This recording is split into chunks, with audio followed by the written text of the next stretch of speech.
Hey, Stefan. Thank you for joining me on the Finite podcast.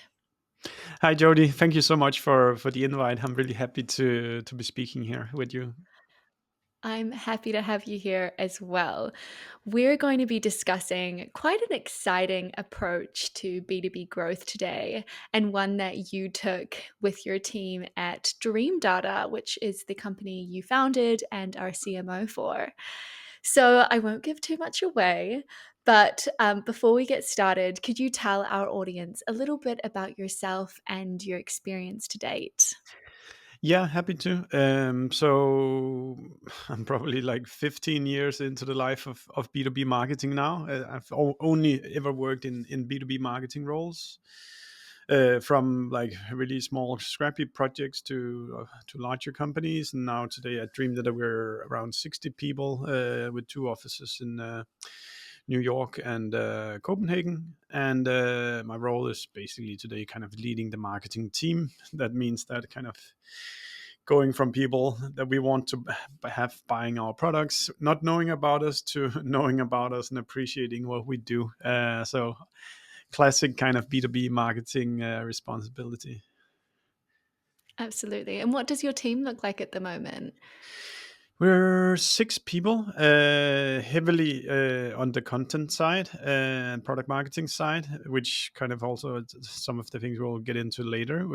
There's good reasons for that, as kind of we're trying to reach B2B marketers, and to do so, we have to appear on the channels where they spend a lot of time, which I'm sure we'll dive into in a minute. Yes, absolutely. So cool. So really in that scaling phase, and I think this is why this episode is going to be so interesting, is because it's a really unique approach that you're taking to scale. So let's dive into that.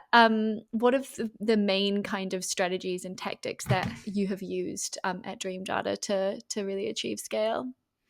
Yeah, I think we run on kind of a, like, if you think about it like a classic funnel, I typically think about the bottom of the funnel being right people and at the right time, which is for us B2B marketers working in companies with low hundreds of employees to a couple of thousand employees. And we're trying to appear everywhere where they are actively expressing on the internet that they're actually looking for a product that does something of what Dream Data is solves, which is kind of understanding B2B customer journeys, finding out what to do more and less of, and automating how to run ads, etc.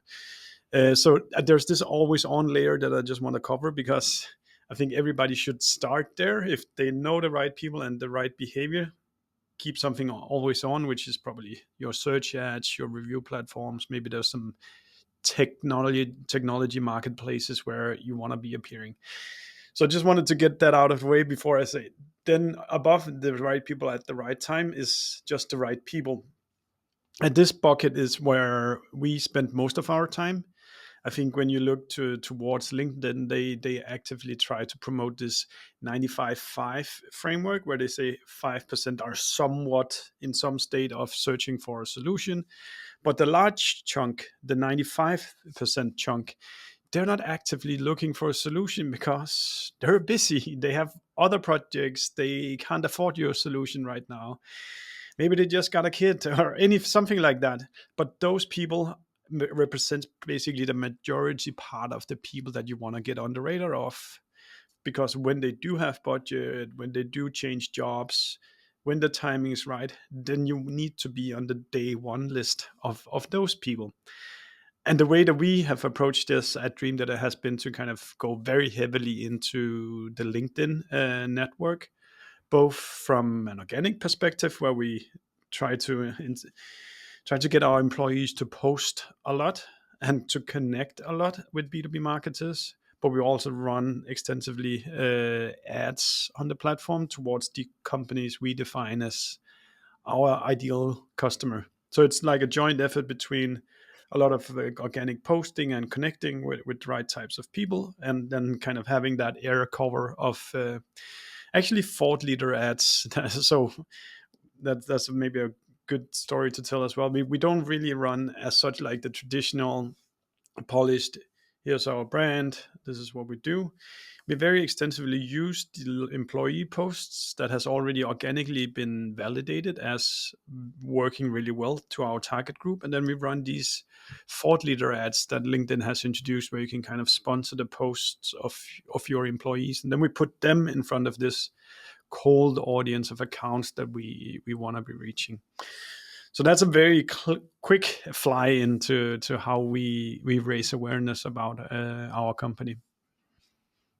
Awesome. That's such a good way of really breaking down the funnel and showing what the funnel actually is and why it's so important. I think I'm gonna host a debate on the Finite podcast soon about whether or not the marketing funnel is dead, because I hear so many different things from so many different people. Do you have any It's, thoughts on that? yeah, it's actually yeah. So now I use the word funnel myself, but to some degree, I think there is some funnel, but it's not something that I think too much about. I just think about maybe it's more like there's two chunks of people. There's the ones that are actively solving something right now where they need extra ad pressure, they maybe need more product specific marketing. And then there's all the others that maybe sometimes they want to know about a feature. Sometimes they want to read an interview with a thought leader that you interviewed. Sometimes they want to see a funny meme that you've put out. So I think for the 95%, it's just about staying top of mind all the time. I don't really think about a funnel as such, as long as we keep the quality of our content output super high. Then hopefully these people will remember us with in a good place in their brain where they kind of appreciate our brand. So in our day-to-day lives, the funnel is not really something we think too much about. Besides, kind of like in this always on phase, we need to do a few things a bit more specific. Yeah. Okay, that makes sense, definitely. But I So that get kind of like awareness. Sorry. but I know. Sorry to interrupt you, Jody. But No, I that's do fine. get why you wish there was such thing as a funnel, because then it would be very easy. You could say first A happens, then B, then C, then E, then and blah, blah, blah, blah. And then like in reality, it's just it's very hard to like just get every duck in a very rational row. I know what you mean.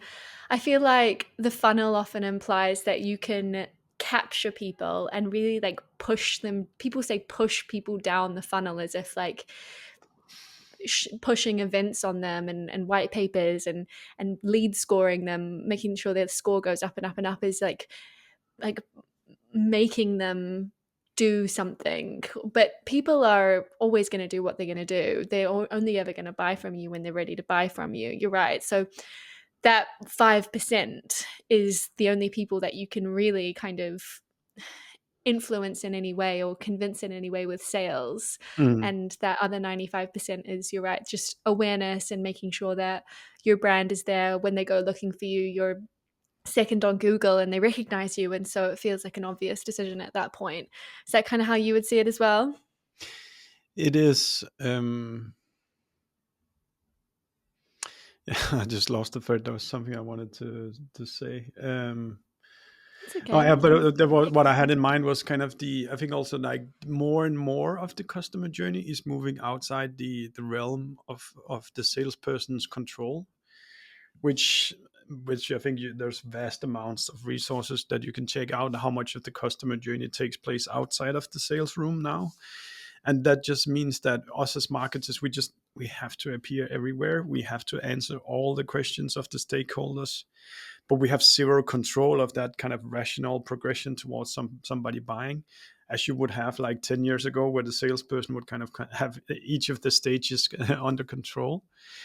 I think like when we look at our own benchmarks at Dream, that is 70% of the buying journey or the customer journey takes place outside the sales pipeline. So it's an immense amount of time that where we're not in control. The only thing we can control is that we consistently have an output that makes us stay top of mind with these accounts. That's a really fascinating stat. And thank you for sharing that. It's so insightful. Can I ask, how big is your sales team? How much resource do you put towards sales at Dreamdata? I think we have around 10 salespeople split between a European and an American office. So we run an inbound model. So the marketing team is responsible from people not knowing about us until they hit our website and books a demo. And then from there on, when there's somebody who's actively raised their hands, then we let the salesperson kind of drive the deal forward. Great. So it's really about inbound sales and focusing on that 5% from that point. Yeah, and then it's also very much the way we think about it is it's not so much about getting people to click through to on our website every day. It's more about can we make sure that we deliver the right message to the right people, and then if we are to do that on LinkedIn, it doesn't matter for us whether we push them to our website or not, because we hope that they will at least will come to our website the day when they actually go into the 5% bucket of being in market. So on the day-to-day side, we're not kind of doing very click focused ads to push people to our website. As long as we make sure we deliver the right message to the right person, then at some point when they're ready, they will hopefully come to us. Awesome. I totally agree with this approach. It's almost an emerging and new approach to B2B marketing over the past 5 years, and I feel like marketing still in these maybe a bit older organizations is still very much ROI driven. You need to be attributing, of course, which I'm sure you do, but really making sure that every single ad, every single post is almost working towards this ROI and revenue. And LinkedIn, almost on the other side of that, is seen as kind of vanity metrics and what do impressions and visibility really mean to the C-suite. And I Mm. think it's interesting that LinkedIn published this study about the 95 to 5 rule to really prove their product success and how it works for marketers. What would you say to marketers who are still being tied to hard ROI and hard attribution from LinkedIn? I'd say they should come to us at Dreamdata because it's actually something we solve nowadays, which we didn't do in the past. But we are an official partner of LinkedIn, and that means we get access to an API that tells us you served this ad to this company on this day without having people forcing people to actually click. So we can still kind of do the ROI calculations now, even without people clicking. We still kind of can map the impressions, the engagement that happens on the platform into the customer journey of accounts now. So that really has elevated the visibility quite a lot. When we ran the like before and after numbers, there was this.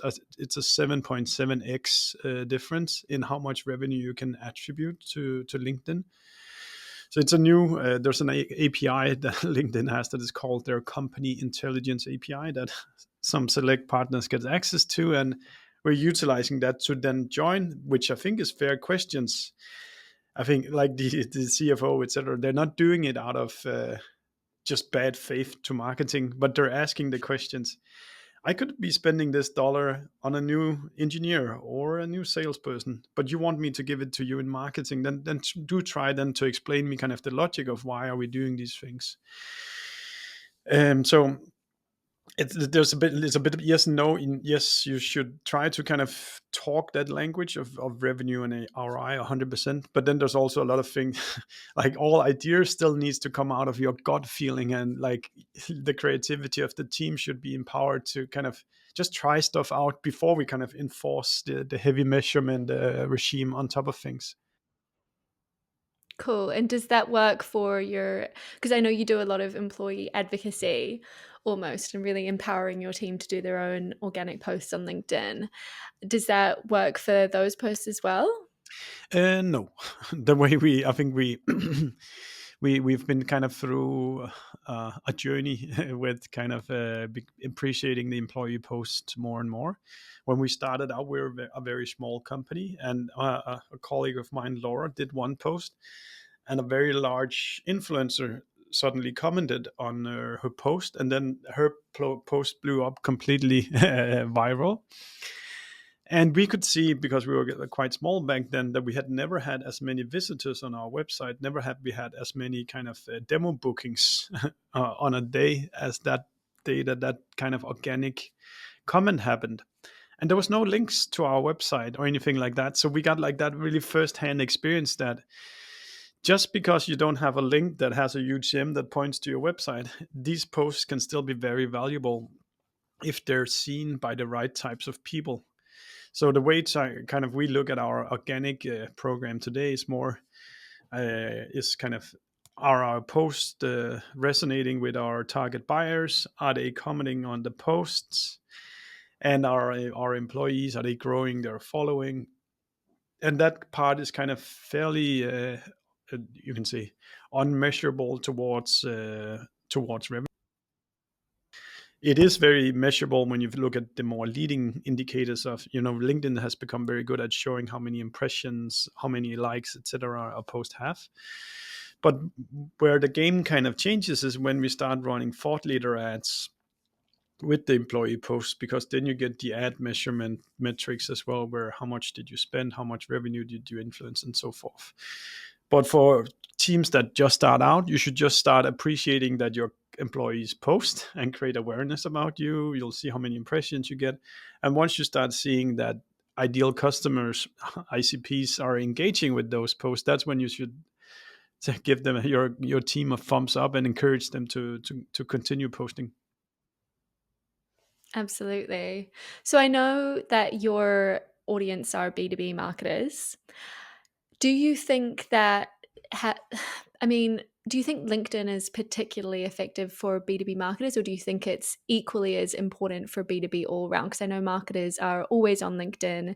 It is one of their channels as well. So you almost feel like it's kind of feeding into itself? Yeah, I think you're right, Jody. That is like, I'm not claiming this tactic works for any B2B company in the world. If you're like selling to construction workers, no, they're, they're probably not spending the day on LinkedIn because they're busy doing actual work. But for sorry, I think that goes for any company.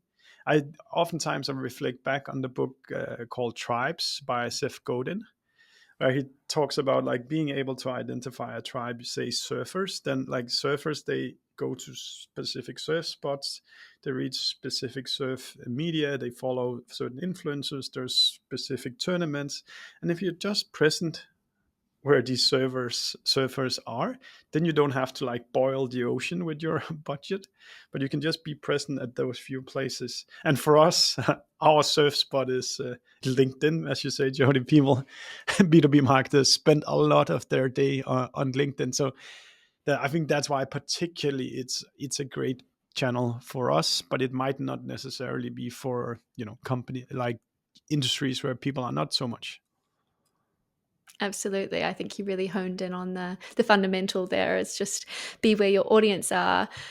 But I think you did share some research with me before this Yeah. episode, and it said that LinkedIn now accounts for 39% of total B2B ad spend, and this is an increase from 31% at the start of 2024, which isn't that long ago. Why do you think that is? I think B2B marketers are, I think it also goes a little bit hand in hand with LinkedIn's ad platform development as well. But people are more and more realizing that the traditional networks like Google and Facebook have absolutely zero targeting options for B2B marketers. You can only focus on like demographics or stuff like that are not very efficient in B2B, where we oftentimes needs to be very specific with whom we're trying to communicate to. And kind of these generally available platforms, LinkedIn just offers a superior targeting mechanism. You can like literally upload lists of the specific companies you want to be targeting, the specific roles you want to be targeting. So once you start paying for ads, my ads are hitting exactly the accounts that I've asked LinkedIn to be hitting.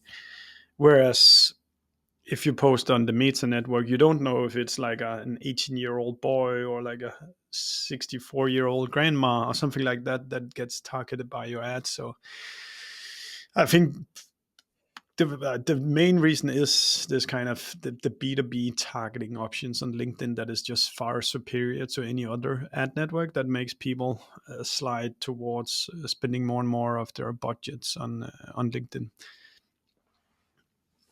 Absolutely. And almost honing back to the earlier in the episode, it is probably to do with the success of their 95 to 5 research. And you're right, B2B marketers are realizing that it's more than just awareness and engagement and impressions. It's about really capturing those B2B audiences in particular, do you think? Yeah, I think also there's like gradually there's always been this notion that B2B takes a long time. But for example, we put out also in the same report as you're referring to, Jody, that like the average B2B journey is 211 days. And that means like it's way too late now if you want to sell something before Christmas, where kind of I think for a long period, B2Bs hoped that they could have the same kind of e-commerce funnels where like advertise for a running shoe, then somebody clicks the ad, they go to the website and then buy the shoe. But I think people are starting to realize nowadays that in B2B, we need to be more patient. Things are going to take a long time. And the first thing we can control is making sure that the ads hit the right people. But from there, it's going to be 200 something days before the customer signs a contract with you. So I think there's this whole maturement of kind of understanding how B2B actually works, or like I have a more fact-based approach to how B2B works nowadays. Absolutely. That's a great stat. 211 days. It's quite a long time. It's also a bit terrible. But I think it's something that you should be communicating to the rest of your company as a B2B marketer, because if the sales team has a very high target here in Q4, it's too late for you to start supporting that in Q4. You should have started in Q3 or even better in Q2. So the marketing year wheel needs to kind of be 1 or 2 quarters ahead of the sales wheel, because you don't, sales doesn't come out of nowhere in B2B. You need to plant some seeds, they need to prosper, and things just take a long time. Absolutely. That's a great take. And something that I think we should all be thinking about, especially as we head into Q4. Well, we're in Q4 now. Gosh, where did that go? But I'd love to turn the conversation to AI now. I'm surprised we haven't talked about it so far. I think that's a record on the Finite podcast in the past six months to a year, Yeah. maybe two. So I'd love to know your take on AI, and specifically how you think LinkedIn is changing in the AI era, how marketers are adapting to AI on LinkedIn, and maybe a little bit about AI slop or the huge swaths of content Yeah. on LinkedIn now. I think I'm one of the people in the bucket that also thinks a lot about AI. If we put it into like a few different pockets, we can start with the content component of AI. I think the introduction of these generative AI platforms, ChatGPT, Gemini, whatever you call them, that can just spit out millions of words of text in minutes, that has really moved the bar for content. That any mediocre content means uh, crap content now, because anybody can do mediocre now. So that means the bar of the quality of the content you need to put out needs to be sky high nowadays if you want to stand out. Um, there's also there's ways to do it, like, so the written language that comes out, it needs to be very high. It could also be very human, so still containing a lot of mistakes. Like real world examples, I think nowadays go a long way. When I post stuff where I take like ugly screenshots, they typically do quite well on LinkedIn, because people can see, hey, here's somebody who's actually doing real work and has not polished everything off to be ready to go on LinkedIn. There's I really hope that there will be a tendency to elevate content that is clearly produced by humans. But I think as a whole, us B2B marketers, we need to think about that anything that is mediocre now today is not cutting the bar for where it needs to be if it is to stand out on a social media like LinkedIn.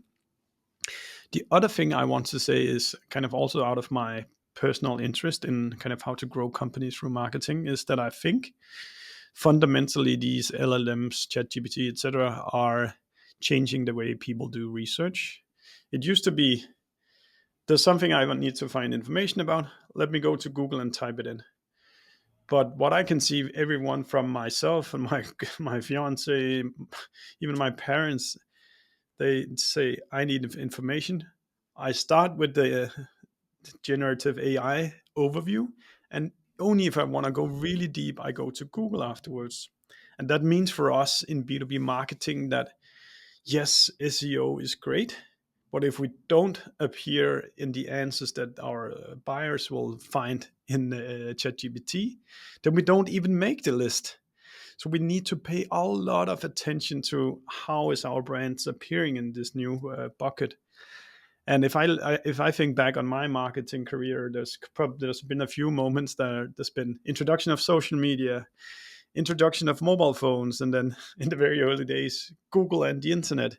But I think the LLMs will be as big a change to how people find products as those really like seismic shifts. And the good news is that there's a period now within the next 1 to 3 years where there's a blue ocean where not everyone understands how to do this. So us marketers who really wants to grow our brands, we have an opportunity to go there first and exploit the blue ocean. But in 3 years everybody will know how to do this, and then it's just like then it will be just like Google and social media, etc., today, where it's a red ocean and the tactics are all exploited already. Mm. Absolutely. It's a really interesting take. I did have a guest come on the show a couple of weeks ago who kind of defended B2B companies specifically from this focus on AI overviews and LLMs by saying that B2B deals, you're right, they're not like e-com deals, they're not D2C, they're huge, high value, they require big buying committees sometimes. I guess it depends on the product that you're selling in B2B, but I can't help but hope that these quite like rigid and rigorous processes are still happening in B2B. Do you have any thoughts on that? I think it's I think you're wrong if your take is that this is not going to be fundamentally changing how all buyer research takes place. I think it's people they will get hit by kind of like an iceberg effect that no, ChatGPT is not throwing off a lot of clicks to your website. The way you're going to see success in ChatGPT expressed is that people come directly to your website or they come through organic search on Google because they're already done with their research once they leave the environment of ChatGPT. So I'm a very strong believer that this is a crucial battle to win for any B2B company. Awesome. And just quickly to wrap up the episode, I think that's a really strong and almost optimistic take. What are you doing at the moment to secure Dreamdata's place on AI search? Good question, Judy. So we're doing a handful of things at the moment.